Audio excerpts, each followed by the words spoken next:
Hello everyone.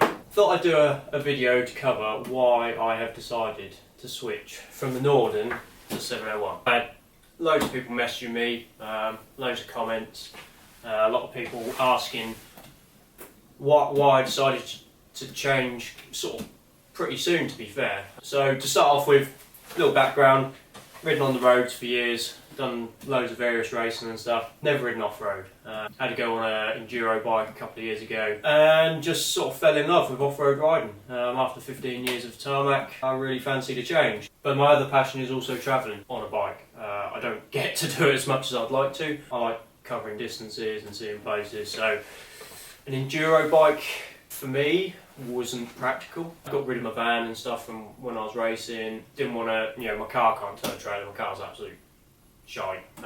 So they ain't going to turn a trailer, and I can't afford to have more than one bike or a van and a trailer or whatever. So me, I really sort of fell in love with the idea of an adventure bike, and I went and test rode the Norden. Off-road, I was so surprised what I could do with the Norden, considering I hadn't ridden off-road before. Sold the MT10, bought the Norden, and the Norden, the plan was, to make it my own and keep it long term. That was the plan. Didn't end up like that. I had the bike for maybe 8 months, and then chopped it in for 701. So reasons behind it. The biggest reason for me was come down to suspension. I knew when I bought the bike, the Apex suspension.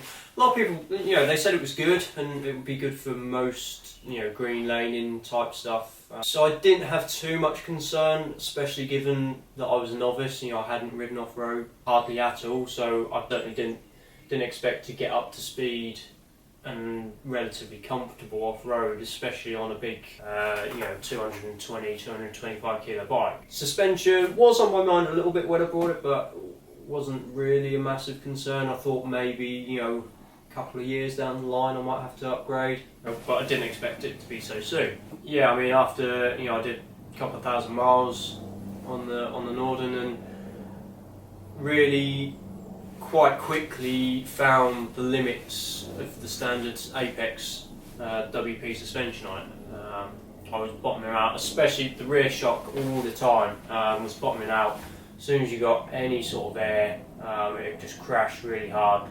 Played about with suspension settings quite a lot whilst out and about, and there was just no, I couldn't get it to a point where it was sort of I could push on at the speed I wanted to, where it wasn't crashing through the bottom of the suspension all the time. It got to a point where that was, it was hitting the bottom and pinging your back up quite violently. I really love, other than that, like the bike was mint. Really like the bike, the smoothness, power delivery, everything awesome.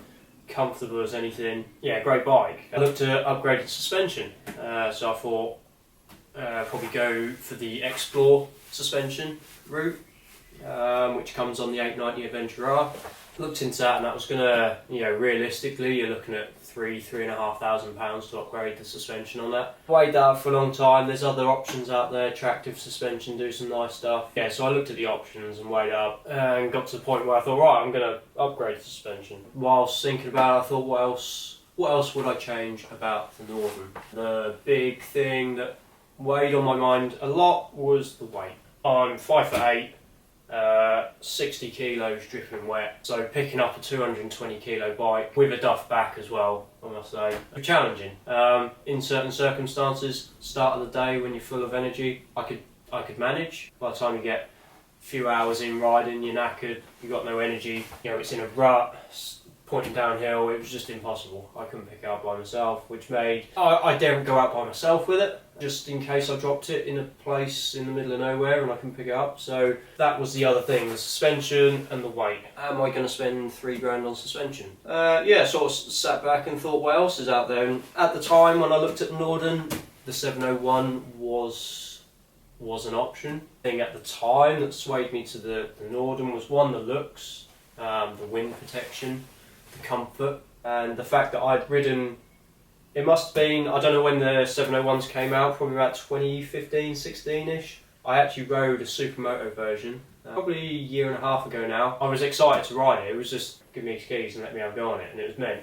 But it was disappointing. I felt disappointed by. But I had just jumped off the MT10 onto something half the horsepower, so maybe that's why it felt underwhelming. The suspension felt terrible, the brakes felt terrible, but it was an older bike. It done quite a lot of miles, and it was one of the early versions. I know they've made a lot of improvements since then. So yeah, initially didn't really give the 701 too much thought because my sort of eyes were set on the Norden, and yeah, this wasn't really on the, it was an option, but I didn't give it a massive amount of research or thought. The 701 and the 690 base seemed to be sort of that sort of perfect compromise between the two. I think the combination between the Norden and the 701, both fantastic bikes for what they've been designed for and what they're going to be used for. Yeah, the 701, I thought the only way I'm going to know is if I go and have a test ride on one. And the biggest concern for me was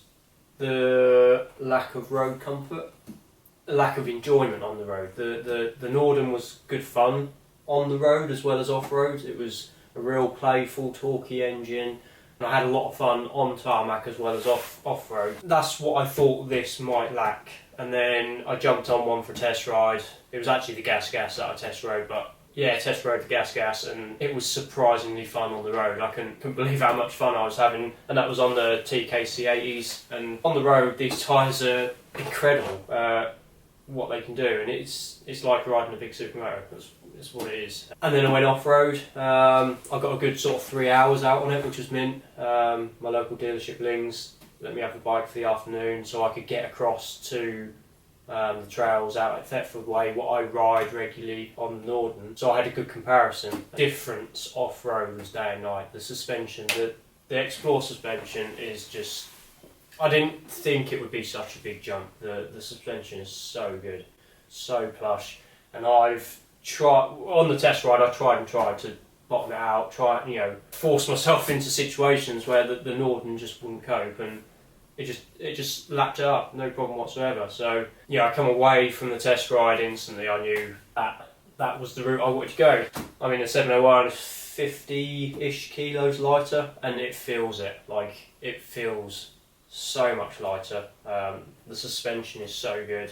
It's really enjoyable on the road. It was time. I traded the Norden in. Do I miss the Norden? Not really. The engine's mega. It's an absolute peach. It's smoother. This is completely different to ride, on and off road, completely different, but you can do the same sort of stuff. I find that this, you have to work the gears a lot more, you have to be in the right gear. If you're too low down the rev range, it doesn't like to pull. I've stalled it a few times in big boggy puddles and stuff. Just from being up in second or third, where I normally would have been on the Norden, this needs to drop down a sort of gear for most situations. Comparing the two, like I say, completely different bikes. This is so much fun on the road, so much more agile.